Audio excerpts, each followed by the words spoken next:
Floros, this is an example of all of our departments from the fantastic, wonderful NMSU College of Education, right? Thank you, Susan.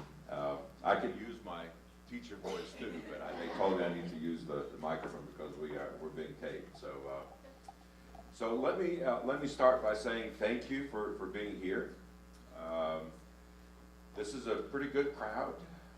Yesterday I did arts and sciences, and it's the biggest college we have, and I don't think we had as many people as we have here today. So kudos to you. So this is one of 20-some sessions that we're doing between the Chancellor and myself. We're about halfway through, I believe. So this is the 10th or 11th or 12th that we're doing. We hope that by the end we will have this directly talked to probably over 1,000 people, and we hope to get a lot more to participate with comments and questions and other things. We have, I'll show you in just a minute, we have a place where you can go and comment on the web or send your questions and comments directly to me.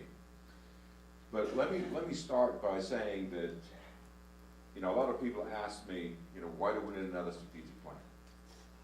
So let me start by answering that fundamental question. Well, the existing plan that we have so far for the university, it ends 2020. So come January 1, we will have to have a new plan in place, regardless of having a new leadership or not. Put on top of that the fact that you do have a new leadership. We do have some ideas. We do have some plans of our own, the Chancellor and myself. We're restructuring certain things. We're changing some things. It was imperative that we put a plan together for the next 5 years for the university. So that's what this is all about. Now, let me say that the most important part of the plan, as the Dean just mentioned, it's not the plan itself. It's important too, but it's the process that's more important.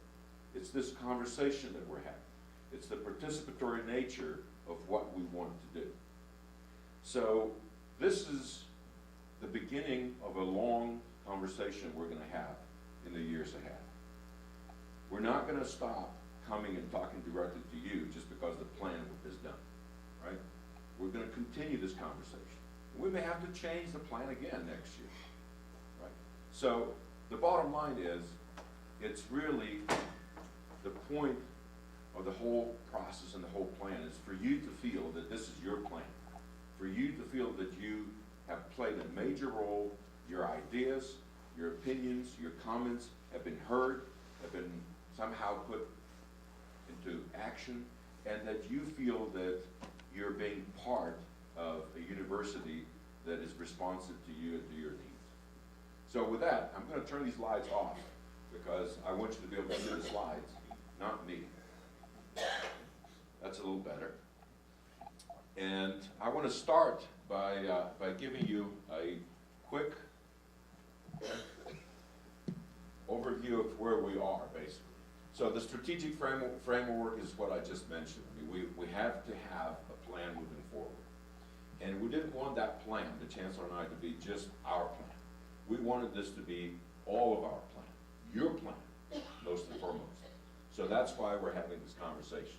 So what have we done so far? Well, we have a fairly sizable group that we put together that have worked on this plan for 4 or 5 months or something to that effect. And it's what you see today is primarily their product. They have discussed this with others, probably some of you. They have brought forward ideas. They have met many, many times. And every time we met, because the Chancellor and I were both part of that, every time we met, we argued about a lot of things. We discussed a lot of things. We didn't agree on everything. But in the end, we came up with this draft that you're going to see in just a minute. And it's just the starting point. What we're looking for now is your input, as explicit as you can make it.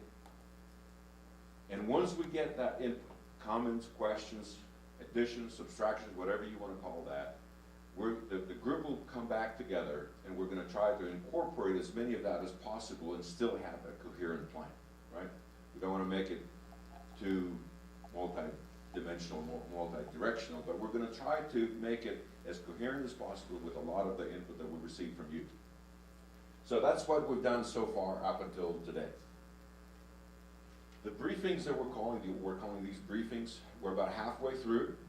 We started about 2 weeks ago, or maybe 3 weeks ago. We have another couple of weeks to go.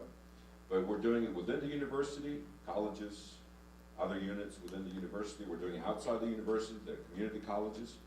I have to go up to Albuquerque to do it with our center up there at some point. But we're requesting input and feedback from you, either today while you're here or later on. Actually, it might be best for you to give us input after you read the plan. It's much longer than what I will present to you here. And you have a chance to actually truly understand what it is that we're talking about. Next steps. Well, we hope that with your feedback, we'll have a couple months to work with. By May sometime, maybe mid-May or so, we will have a final plan for the university, which will be approved by the regions at some point. After that, that plan will come out to the colleges, out to the university community, and we will be charging the colleges and departments and divisions and support units, everybody, to create their own plans based on that university plan. And we hope to have all that completed by next December. So there, I answered your question before you asked me. So that's the plan moving forward. The plan itself, it's actually fairly simple. It didn't start out so simple, but it became simpler as we discussed and talked about things. It has only 4 major goals, and we will go through that in just a minute. Each one of the goals has several objectives, and each one of the objectives has a number of different actions, which if we follow those actions, we do those things, we will fulfill our objectives, and we will make progress towards those goals. The final thing that I want to put in front of you is a set of performance indicators, and we're going to basically use 10 major or key performance indicators. We discussed a lot more than that, but we tried to bring them down to 10, and you will see the list in just a minute. So that's a little bit about the framework and where we have been, where we are, and where we're going. Now, before I show you the 4 goals of the plan, let me start with 3 very basic ideas. The mission. The mission of the university has not changed, and we're not changing it. It remains the same mission we've had a century ago. However, what we're doing is we're changing the statement, our mission statement, just slightly by adding basically a clarifying paragraph.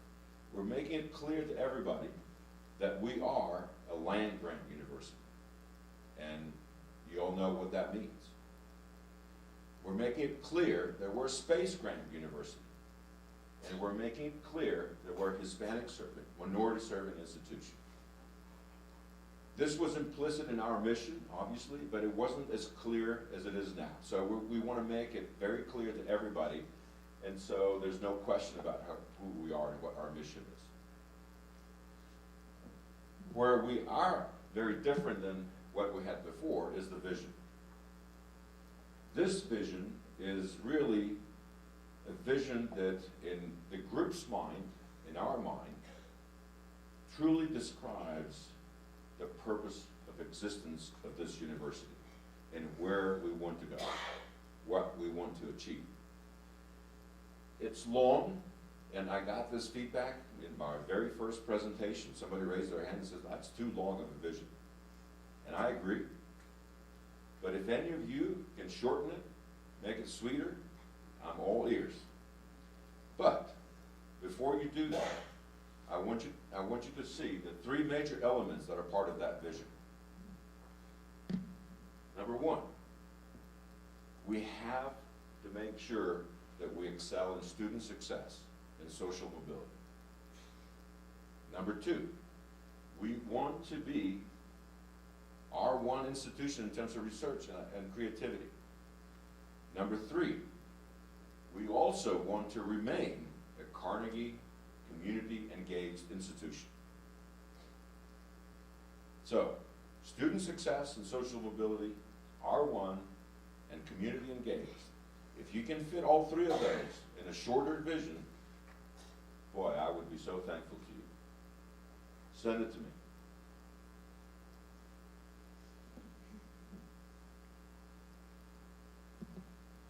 The next thing that we talked a lot about, it was what sort of values do we hold dear to our heart as an institution? What do we really stand for? What do we believe? And we had probably 100 different values out there. And what you see here is what we decided to really cut it down to a few most important values that everybody sort of agreed upon. That's not to say we don't have additional values. But those 5 that you see there is what the group felt are much more important than some of the others.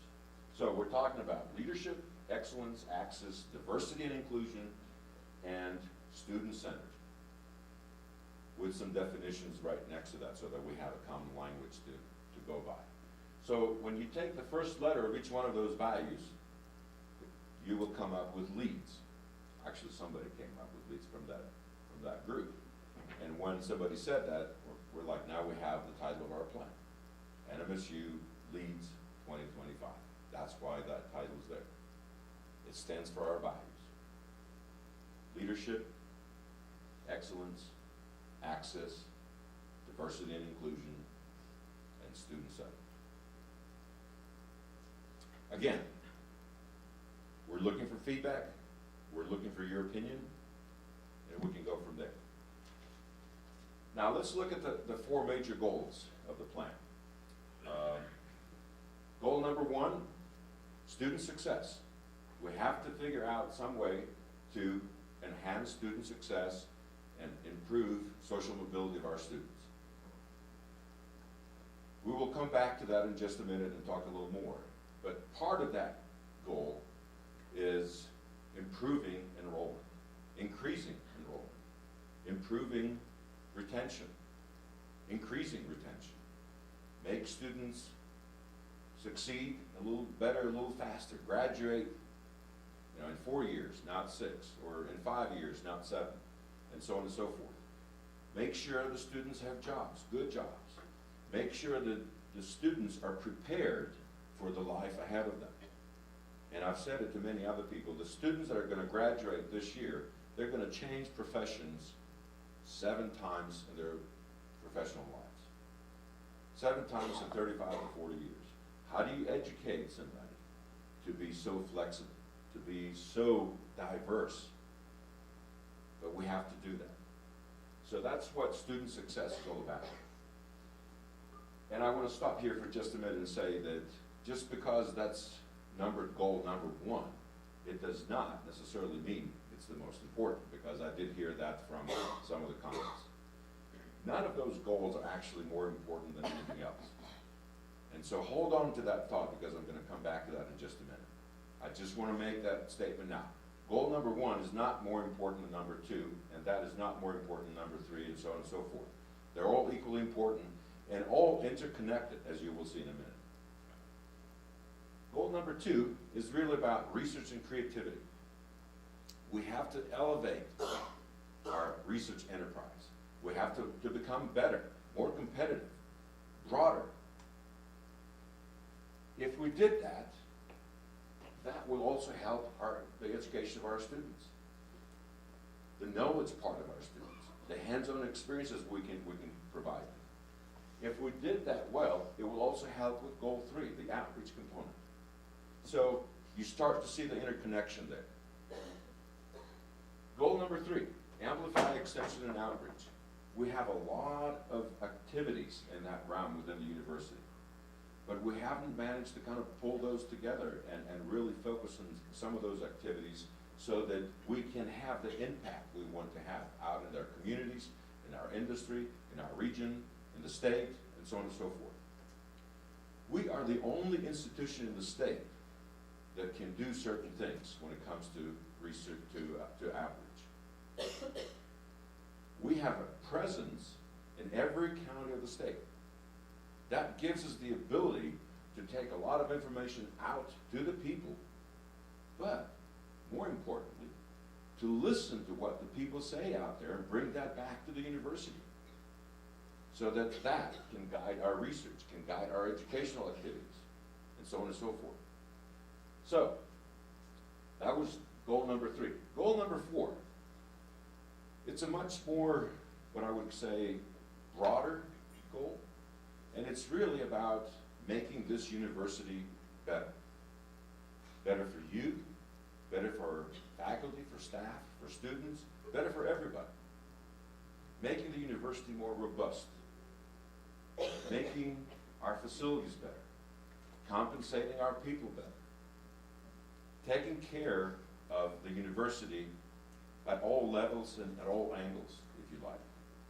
If we manage to do this well, then the other 3 goals will be achieved a little easier.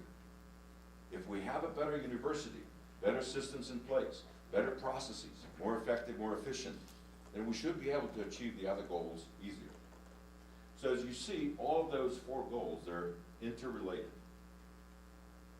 As a matter of fact, we came up with a little graphic that sort of gives you a pictorial view of what we mean. The big circle is really the university-related goal, to make the university better, to have a robust university, better system, better processes, better across the board.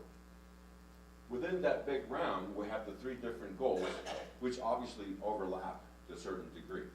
Now, it may not be just that one spot that you see there, but there is some overlap of all 4 of our objectives.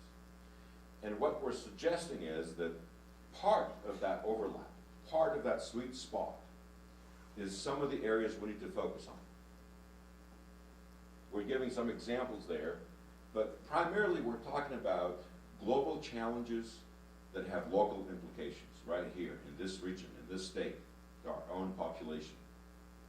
We're talking about education, near and dear to you.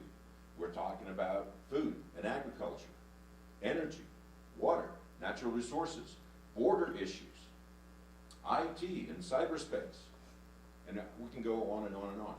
These are a few areas that we already are doing a lot of work, research-wise, outreach-wise, education-wise. We teach, we do research, we do a lot of communication about those areas. But if we put a little more effort in certain of those areas, we could become one of the best places to do work in those areas. If we put together multi-disciplinary, multi-institutional, multi-college teams to start working in some of those areas, I think we can become a lot more competitive from grants points of view. I think we can become a lot more competitive attracting students. I think we can improve our reputation, and on and on and on.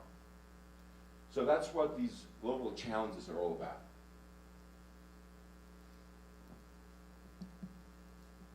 All right, let's look at each one of the goals a little more specifically. What I'm listing here are objectives under Goal 1. And I'm not going to go through all of those, but I do want you to read the plan on the web. You will see explicitly all the objectives and all the actions under each one of those objectives. And this is really where we need your feedback. We want to hear what you have to say about some of those objectives. We've already discovered that we forgot certain areas. We're not inclusive. The committee had, I don't remember how many people, maybe 30 or 40 people. We can't possibly have every part of the university represented. So we probably have forgotten some areas. So bring it up at this point. But here's an example. In order to enhance student success and social mobility, number 1, we have to diversify, optimize, and increase system-wide enrollment. And this is extremely important for all of us. If we don't manage to increase enrollment, if we don't manage to bring more students in, they have additional resources, we're not going to be able to do a lot of other things that we plan to do. Turning that enrollment boat around from going down every year for the last 10 years and start going up, it's absolutely critical. But so are a lot of other things. But please read through that and take a moment to reflect upon objectives and actions. Let me show you some examples of actions. This is under Goal 1, I believe under Objective 1. Create a recruitment network. High schools, military installations, community colleges, whatever the case might be. We have to be able to find ways to connect with the students earlier in their career and a lot closer in order to be able to attract them to this university. And right now, we're doing things that our competitors are doing better. UTEP, for example, and I don't necessarily consider UTEP our competitor, but nevertheless, their student numbers have gone up for 20 years. Every year, they increase enrollment. And for the last 10 years, our student numbers are going down. When I look at the two universities, when I looked at it before I even came, as an objective third observer, I could tell you that NMSU is a much better place than UTEP. So why is it that UTEP grows and NMSU didn't? So we're trying to change some of that. The other part that I want to bring to your attention is that, again, in my first presentation, somebody raised their hand when I talked about becoming R1 institution and said, well, you know, why do we need two R1s in a state like New Mexico? We already have UNM, which is the flagship institution of the state. And that made me a bit mad, actually. Because if you listen to who is saying that UNM is the flagship institution of the state, what you will see or what you will hear is who? Who does say that UNM is the flagship institution? UNM. UNM. And they've been saying it for years.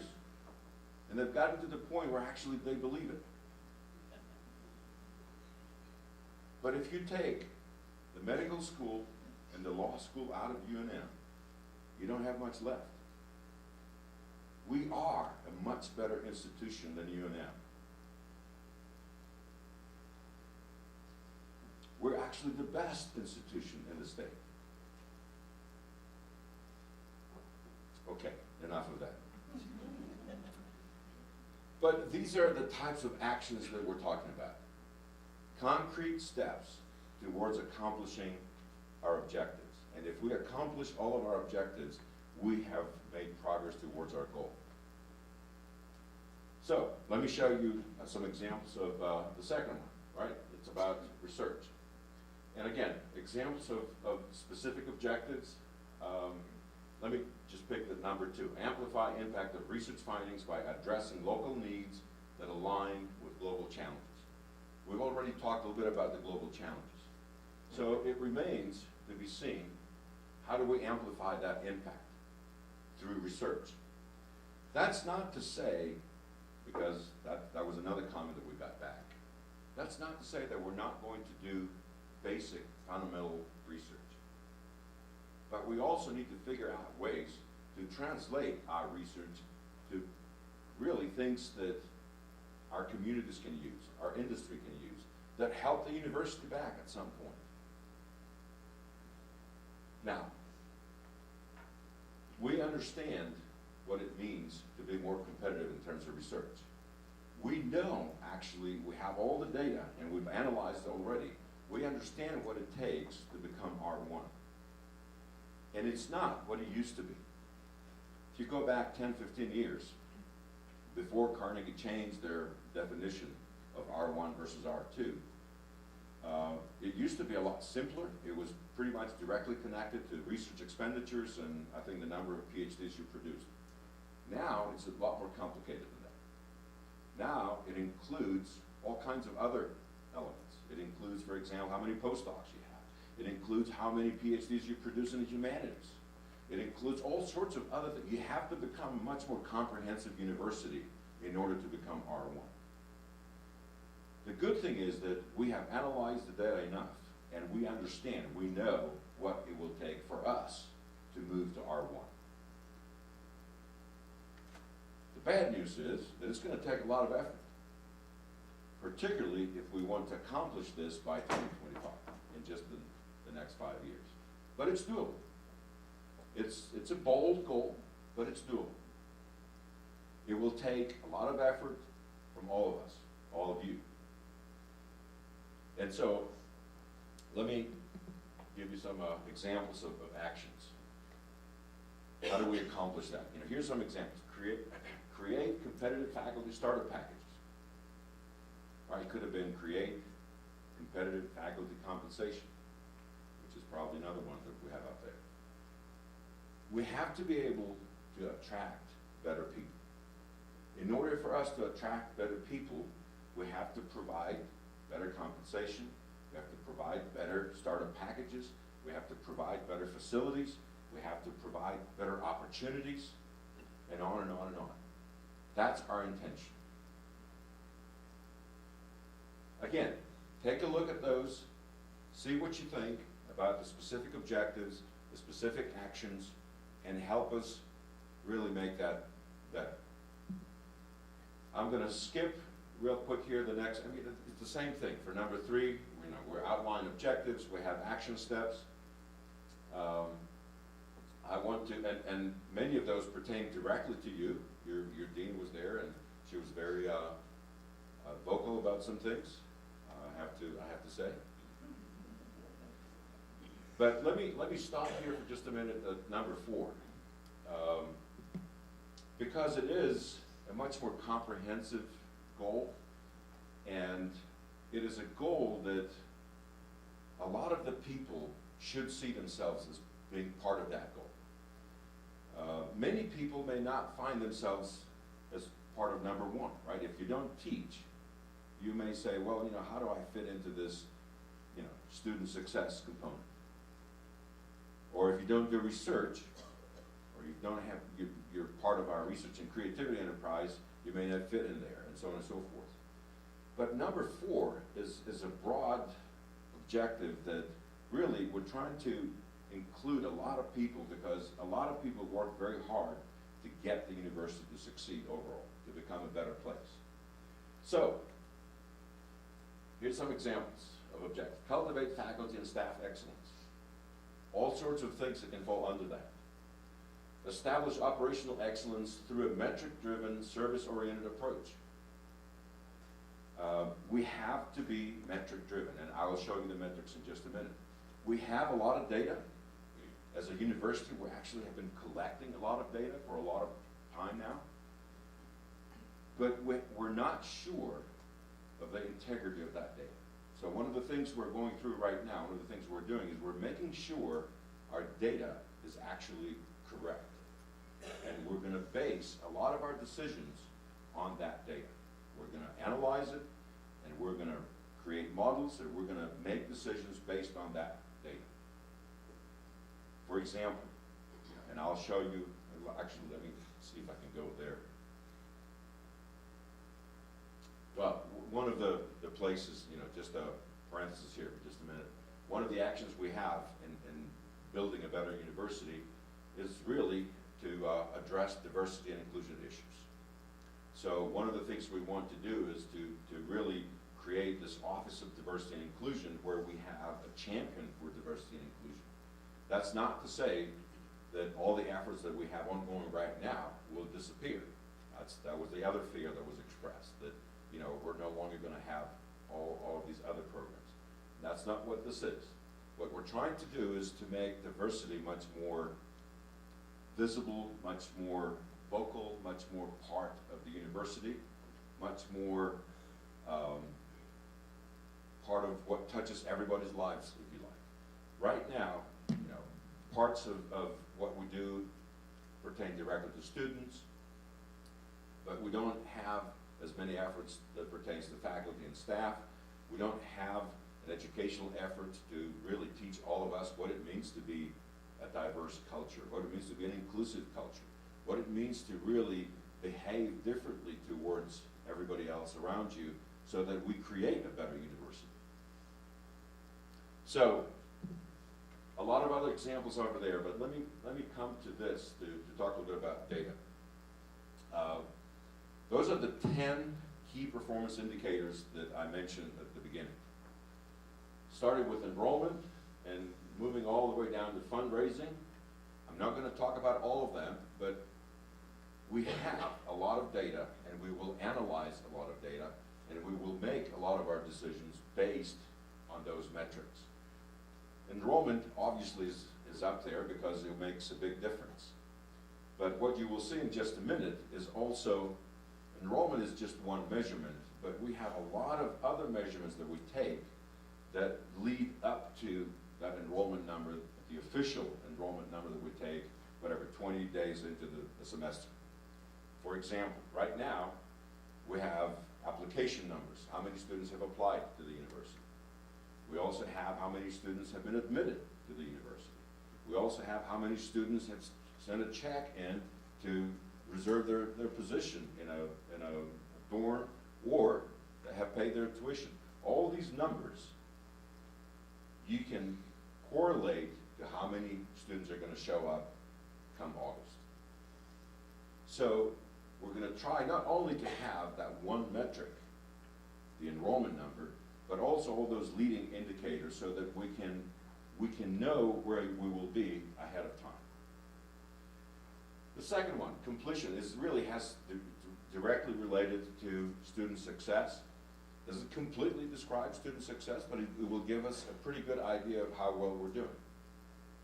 For persistence, for example, how many students are coming back for next semester, how many students are coming back for next year, second year, third year, and so on and so forth. How quickly we graduate those students, how many do we graduate in year 4, year 5, year 6,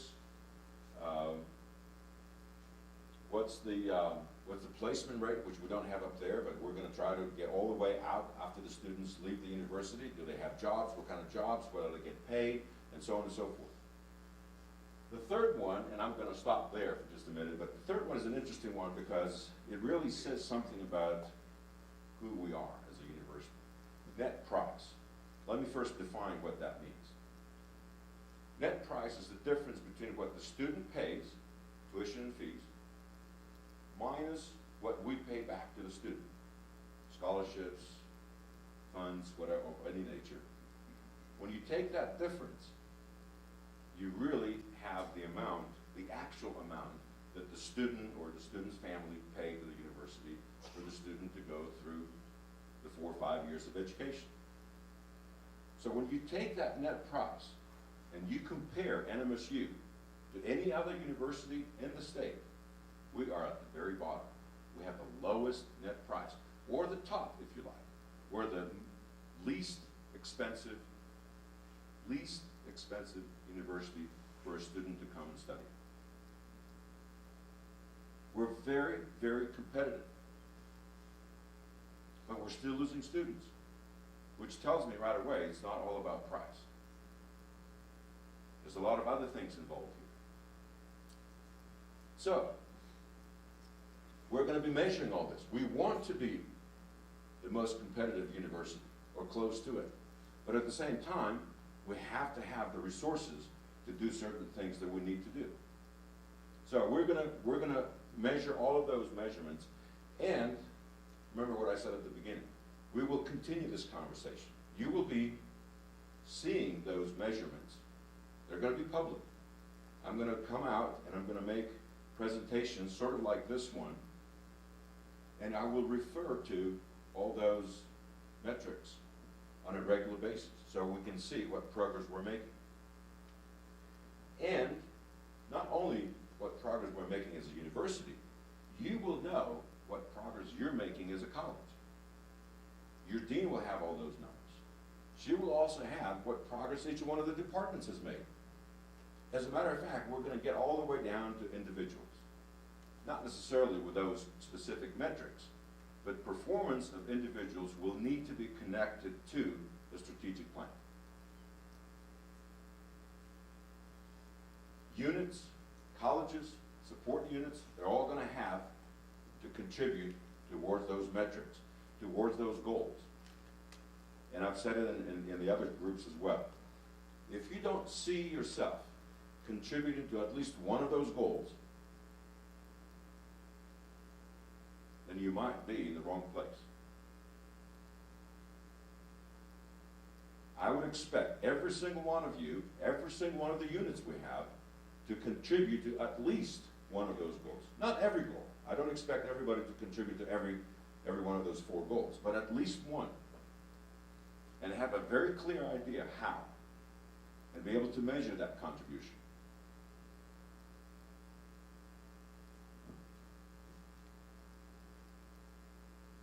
Okay, we talked about the leading indicators, so here's some examples, in terms of distribution of applications. Not only we have how many applications we have, but we also have them geographically distributed. We know, for example, how many kids from Albuquerque have applied to NMSU, how many kids from El Paso have applied to NMSU. And if we're going to grow, we have to grow those, particularly those 2 populations. We have to be able to attract more students from Albuquerque, more students from El Paso, more students from Texas, more students from Arizona, and on and on and on. So all of those are measurements that we'll take to help us calculate, model, if you like, predict what our student population will be for next fall. Okay, that brings me close to the end, and that will be a good thing because I don't want to keep you too long.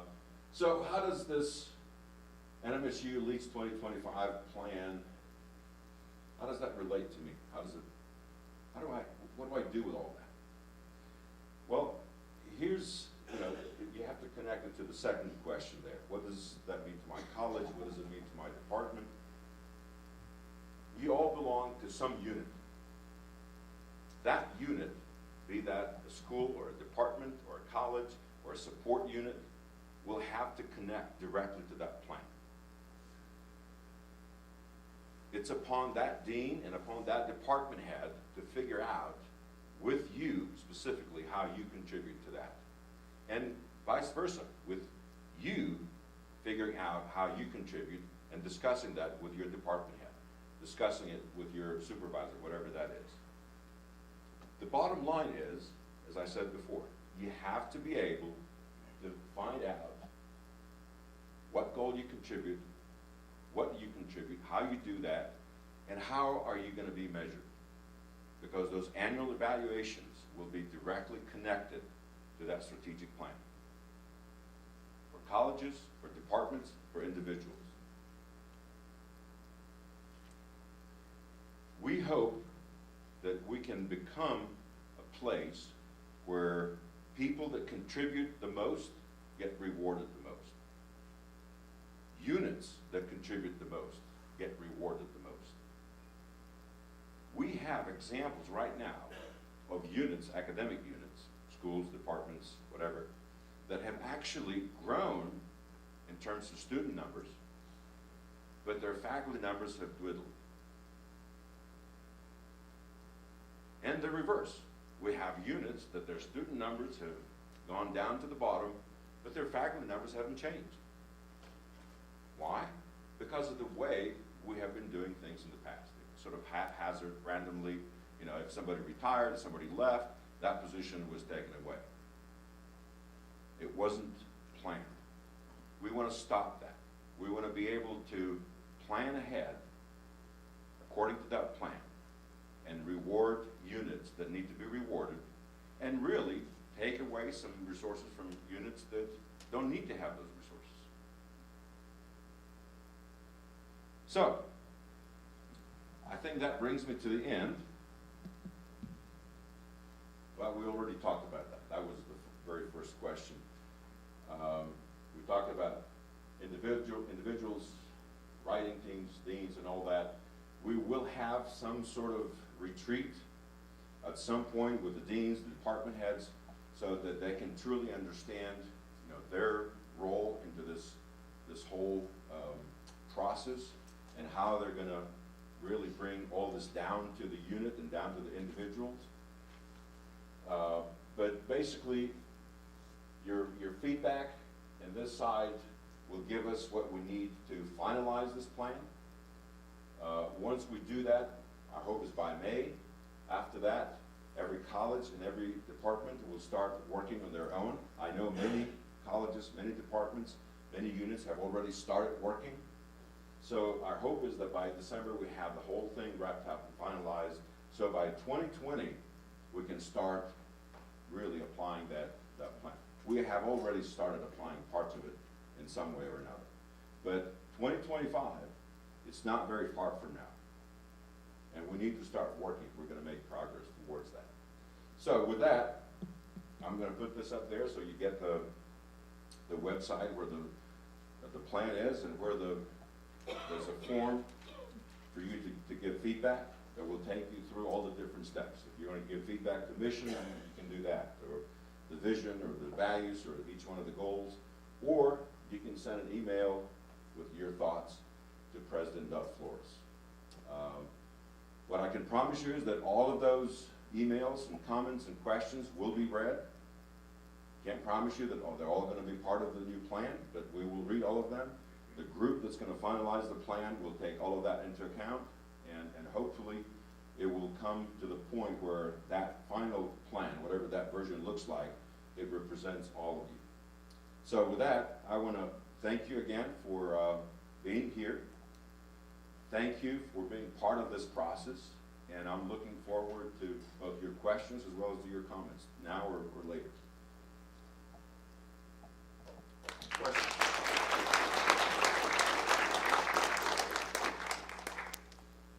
Anyone have any questions at this time? Yes. I don't know if you could turn back to one of the values. All the way to the values? Yes. Just so that I can have the wording. I just thought that on access, welcoming diverse populations to higher education, I mean, I think that's great that we're welcoming populations, but I think we have to do more than welcome. I mean, this is a Hispanic-Serving Institution, minority serving. I think welcoming is not sufficient. Okay. What would be a better word? I'm not sure what a better word would be, but the idea of welcoming to me is a first step. Then we need to also provide resources, promote, diversity, and make sure we have retention. And I know you all are focused on that, but I just didn't think that welcoming, I know you want me to have a word, I'll think about it. I don't want to put you on the spot, but these are the kinds of responses and comments that we're looking for. Because I said it from the get-go, it's a draft. It's a few people's best work, maybe not even best work, because when you put a big group of people together, usually you get what you get. But it's just a starting point. So if any of you look at the values, the vision, the mission, the goals, the objectives, the actions, and you find something that doesn't sound good, it's not all-encompassing, it doesn't really say the right thing, rephrase it. Give us a better idea. Tell us how to do that better. If you find a place where something is missing, tell us about it. So thank you for that. I'll think about it. Yes, think about it. Other questions? Okay, over here. For goal 1, how are you defining student success, and who created that definition?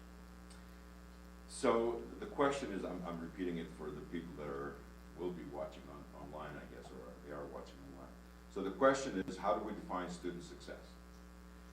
Well, we're trying to use a broad definition of student success, okay? For some people, student success may mean, you get them in, you get them out as fast, and you send them out to where they want to go. In my mind, and I think in most people's minds, student success is much broader than that. We need to figure out how to help our young men and women to figure out who they are and how to succeed in life. That's what student success means in my mind. Figure out who you are. Figure out how to succeed and let us help you develop those skills.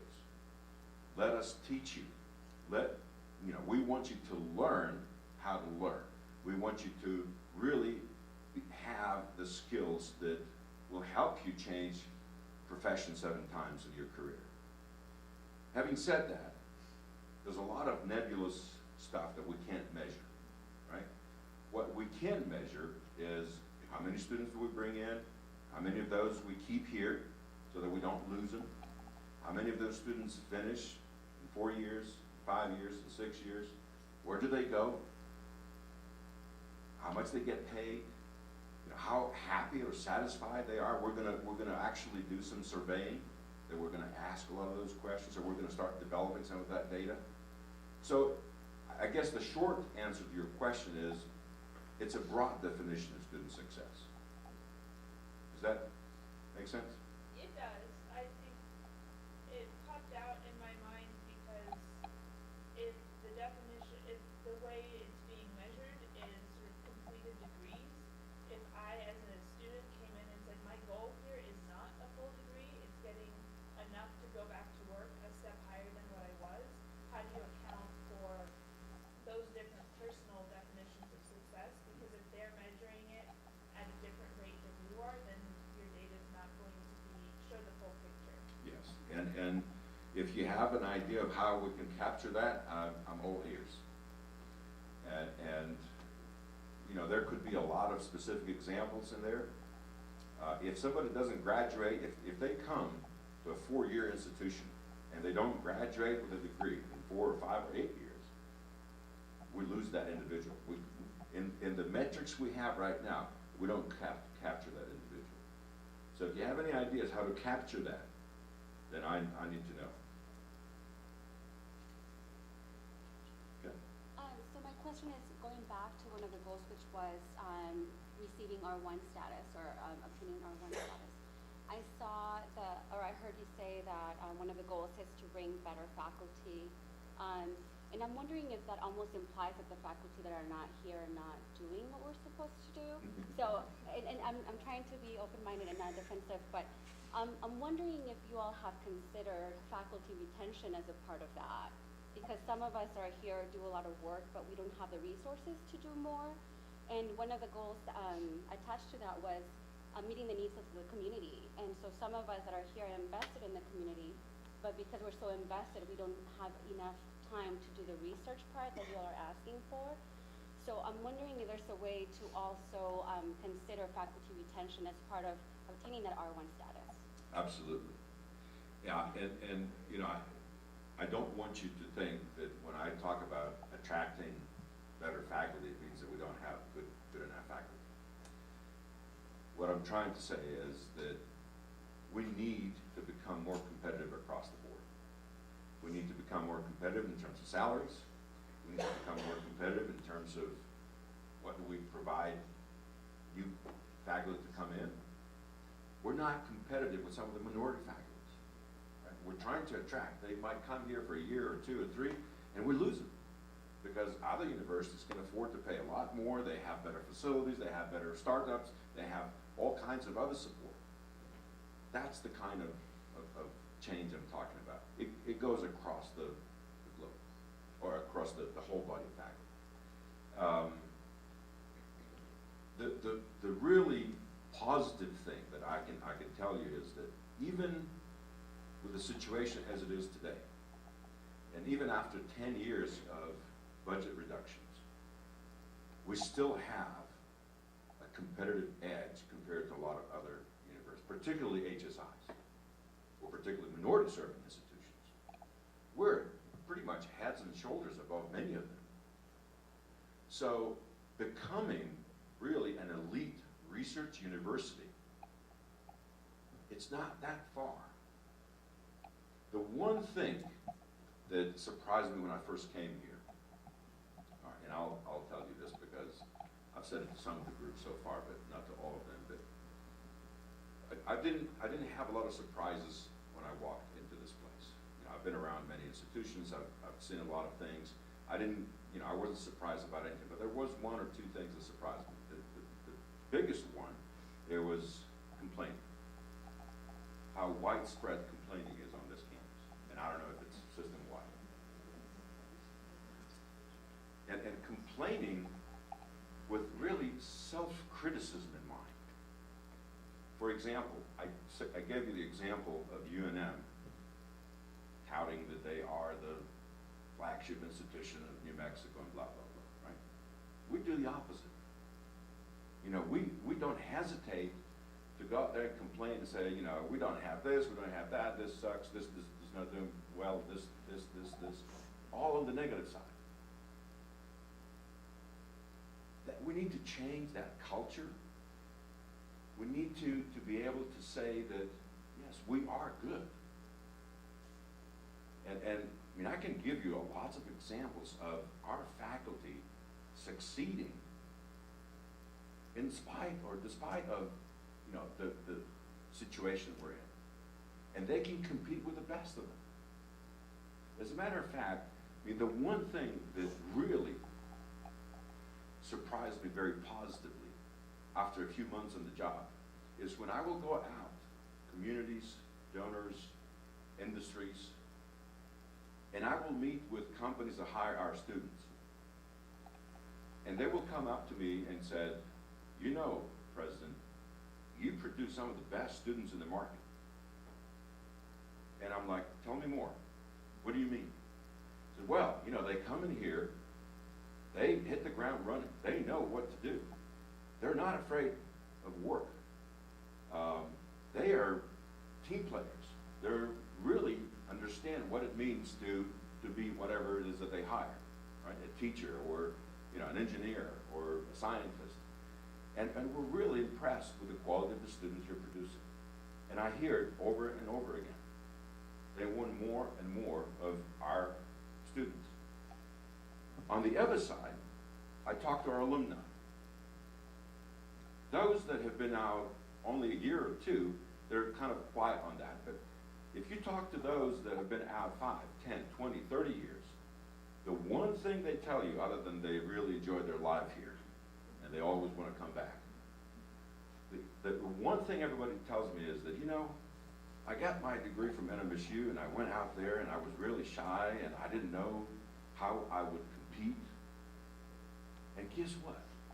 I can tell you that I'm better than anybody else.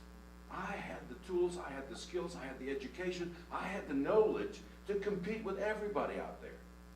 And most times, I would outperform them. We're producing good students. We're producing educated students with skills that help them succeed already.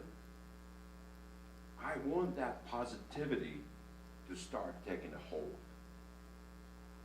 I want to move away from the negativity and start thinking more positive. And we can do some things from the leadership and you know, push that down. But a lot of that will come from you.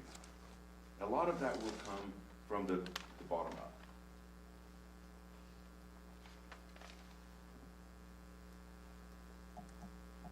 Okay, right here. It's probably not, it has something to do with needs, but and strategic plan.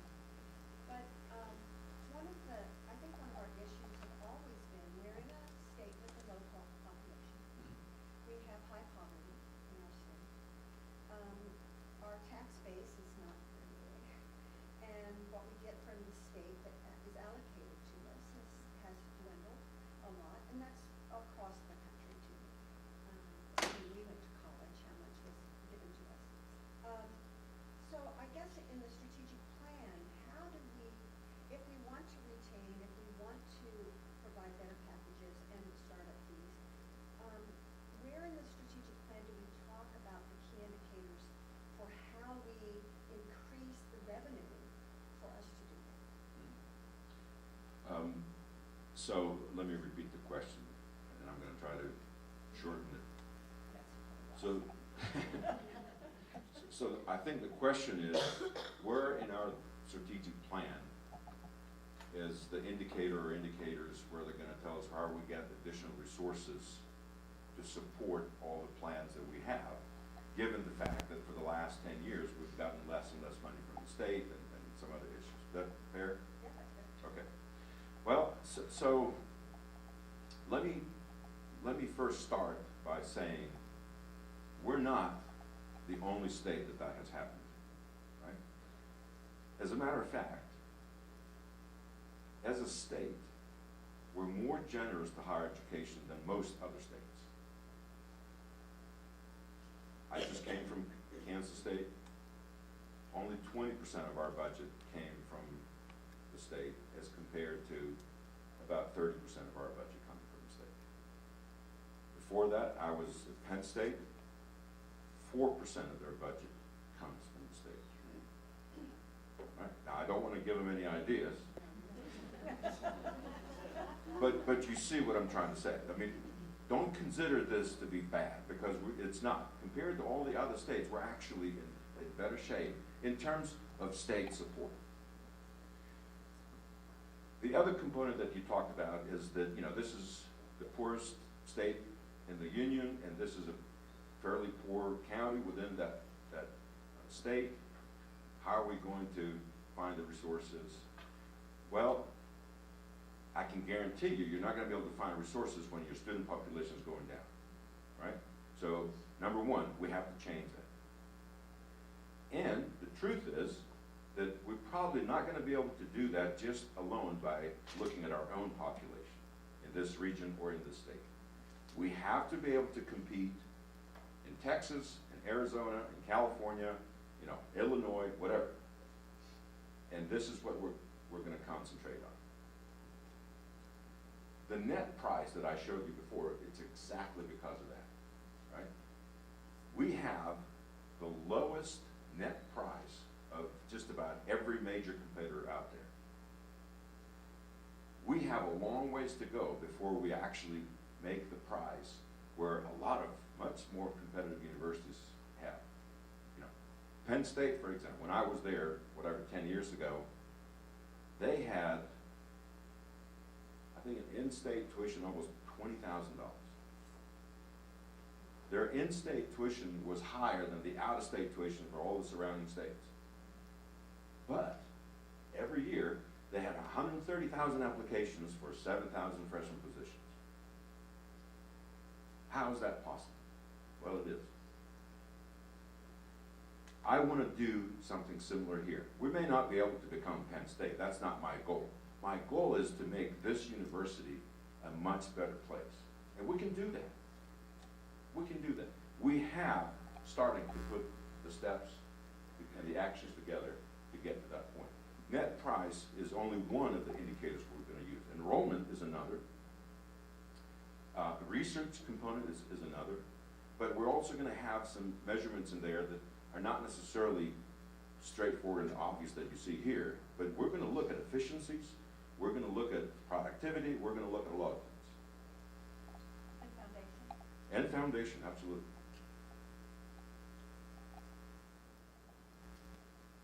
Okay, we have one over here and then over there. I'm just curious, you mentioned the increase in postdoctoral positions with up to the R1. Are those postdoctoral positions, is it assumed that would all be funded from external funds, or that those would be occurring hired from within?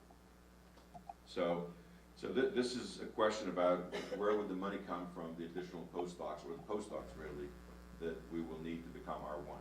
And I will just also add to that, where would the money come to hire additional graduate students to become R1, because it'll take both. So if we manage to have additional resources, which we don't right now, my guess is we will wisely invest in some of those areas from internal funds. That's going to take some time. Most universities, most resources for postdocs really come from grants and contracts. And that's where I would expect most of the money will come from. We might be able to invest some of our internal funds, at least to begin with. But right now, I mean, I can tell you that, you know, we don't have the full budget yet, but nevertheless, if I looked at what the state has decided, in a year where the state budget is going to grow by 13%, what they're handing us is basically a cut. Not necessarily, right? Where they're giving us 4% increase in compensation, but that 4% only addresses less than half of our people. The other half that doesn't come from state funds, we happen to find it. Then they're increasing our general funds by about 3%, which is not enough to cover the other 4% compensation that we talked about. So and then you put on top of that some unfunded mandates like benefits that they're not fully funded, minimum wage that is gonna go up, but they're not funding it, and a few others. In essence, what they're giving us is a budget. It's a budget that's gonna require more funds from our side to make ends meet. On top of that, we also have a pretty big hole in terms of scholarships. Right? We started giving out a lot of scholarships, and that we can't stop because we've promised. We have students today that have been promised a 4-year scholarship. So for the next 2 years, that deficit is going to continue to grow. I don't foresee us being able to do that over the next year or two. Maybe after that, if we do manage to grow enrollment, we'll be able to fund some graduate student positions, maybe bring graduate student salaries up, maybe fund, additional, I know one of the biggest concerns right now is the fact that we don't provide our graduate students with tuition benefits. So we're not competitive in terms of getting here graduate students, and our graduate student population continues to decrease. So we got to fix that. So we will do invest some in those areas, but we don't have the funds right now. So I guess that's a long way to say that the best way to fund postdocs will be from grants and contracts. The best way to fund students will be from grants and contracts, because then you can pay the tuition, you can give them higher stipend, and so on and so forth. But we will do our best. As soon as we bring the budget into control, I think we're going to start investing in some of those areas. There's one over there. You stated you wanted to increase out-of-state recruitment, especially for El Paso. And I was just wondering how, or has there been any ideas on how to recruit students from El Paso when UTEP is still cheaper in state? Yes, and UTEP is not cheaper when you look at the net price. Yeah, but I know, we know about net prices, but parents and high school graduates do not. And so, Now you're putting your finger in Yeah. where the issue is.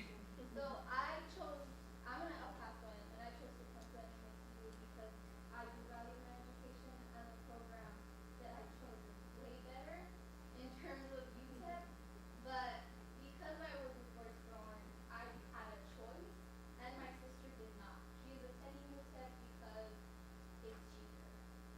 And so that is a big factor that parents take into consideration when they are helping their children to go to college. And it's tough when you have two people attending college, and so I just wanted to know, how do we make NMSU more affordable or just better? Okay, well, Attractive, there we go. so- How do we make it more attractive? So you're asking all the right questions, and these are the same questions that I have charged basically our student success group to really look into it. And they have really starting to uncover some very interesting, very important components that have prevented us from competing in El Paso. That this net price idea, for example, nobody has talked about it before. Did anybody heard that term before? No. Neither did any of the parents, by the way. Neither did any of the kids, the students themselves. They don't know. Everybody thinks that UTEP is cheaper just because they have a little lower tuition or a little lower this. But when you put it all together, we are the least expensive institution.